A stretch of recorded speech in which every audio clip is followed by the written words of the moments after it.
आप देख रहे हैं दैनिक लोकफन न्यूज, बेबाक आवाज़, खास खबरों के साथ। अस्सलामु अलैकुम वरहमतुल्लाहि वबरकातुहू। नाजरीन खैर मकदम है, स्वागत है आपका दैनिक लोकफन चैनल में।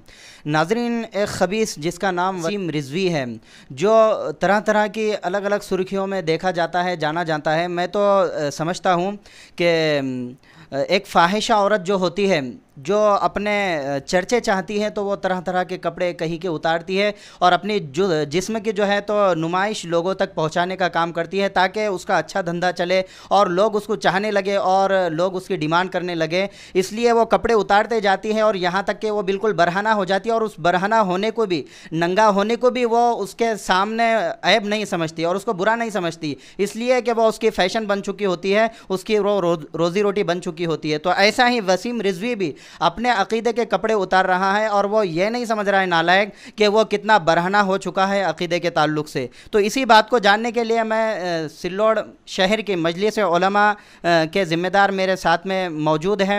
अब हम उनसे जानते हैं कि वसीम रिजवी की इस नालायक और खबीसाना हरकत पर वो क्या कहना चाहेंगे, क्या पैगाम देना चाहेंगे वसीम रिजवी के ताल्लुक़ से। जी मौलाना।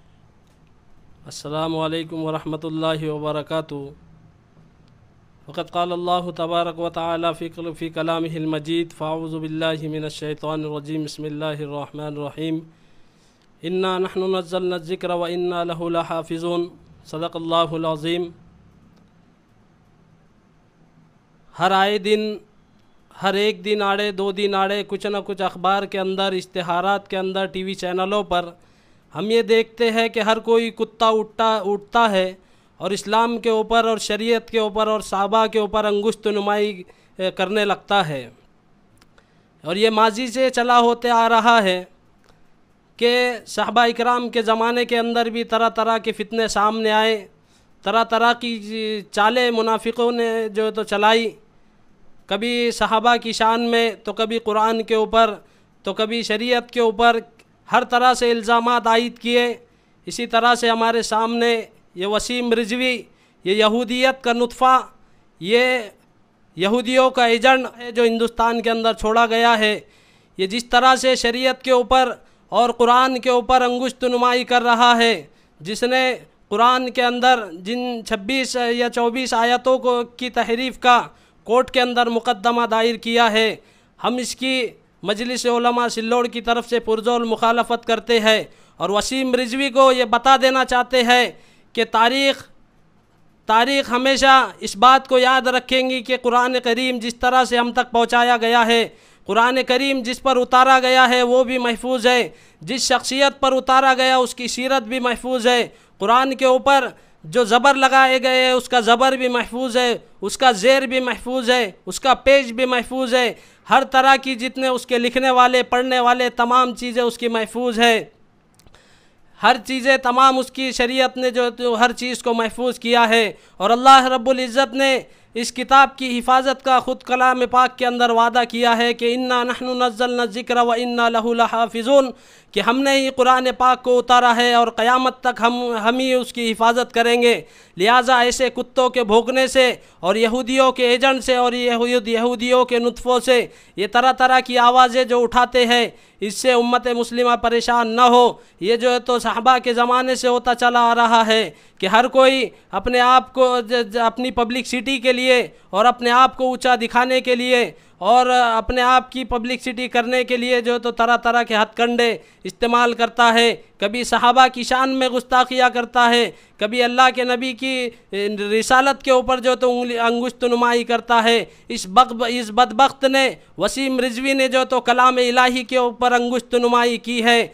हम इस बात से आगाह कराना चाहते हैं कि तारीख़ इस वसीम रिजवी को हमेशा याद रखेंगी कि जिसने अल्लाह के कलाम इलाही के ऊपर जो तो उंगली उठाने की जुर्रत की है, तारीख़ इसको कभी माफ़ नहीं करेंगी। ऐसे लोगों के ऊपर अल्लाह रब्बुल इज़्ज़त ऐसी तरह का अज़ाब नाजिल कर सकते हैं जिसका जो है तो हम अंदाज़ा भी नहीं लगा सकते हैं। माजी के अंदर हम देख सकते हैं कि किस तरह से अल्लाह रब्बुल इज़्ज़त ने इनको अंजाम दिया है, किस तरीक़े से इनको ज़िल्लत जो तो उठानी पड़ी है। और जो इस बात का कायल हो कि कुरान करीम मुकम्मल नहीं है, कुरान करीम जो तो अधूरा है, ऐसा शख्स जो है तो इस्लाम से खारिज है, वो ना मुसलमान है और ना कि इस्लाम को मानने वाला है, बल्कि जिसका अकीदा ये बन जाए कि वो इस बात का कायल हो कि कुरान जो है तो मुकम्मल नहीं है, उसको दोबारा कलमा पढ़ना चाहिए, उसको अपने ईमान की तजदीद करना चाहिए, अपने ईमान को दोहराना चाहिए। हम तमाम ही अहबाब से इस बात की गुजारिश करते हैं कि अपने दिल से और अपने अकाइद से जो तो दूर रखे। ऐसे हथकंडे बार बार आजमाए जाते हैं, ये किसके इशारों पर काम हो रहा है? ये अल्लाह के नबी सल्लल्लाहु अलैहि वसल्लम के ज़माने के अंदर भी ऐसे लोग थे।